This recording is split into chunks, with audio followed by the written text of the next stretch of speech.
महाराष्ट्रात भाजप महायुतीचे सरकार येईल असा अंदाज बहुतेक एक्झिट पोलमधून वर्तवण्यात आलाय।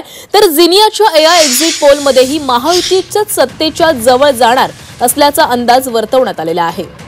तर महाराष्ट्रामध्ये भाजपचं सरकार येणार असं बहुतेक एक्झिट पोलमधून सांगण्यात आलेलं आहे। तर जी24 तासच्या जिनियाच्या एआय एक्झिट पोलमध्येही महायुतीच सत्तेच्या जवळ जाणार असल्याचा अंदाज वर्तवण्यात आलाय।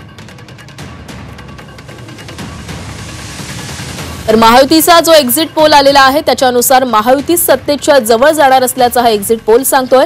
जिनियाचा एआय एक्झिट पोल समोर आलेला आहे आणि त्याच एक्झिट पोलमध्ये महायुतीची सत्ता येईल असं अंदाज वर्तवला जातोय।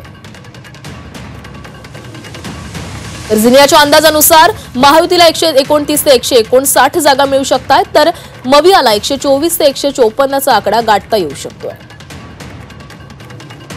तर इतर म्हणजेच अपक्ष उमेदवार किंवा इतर उमेदवार हे किमान 10 निवडून येऊ शकतात असं जिनियाचा एआय एक्झिट पोल सांगतोय।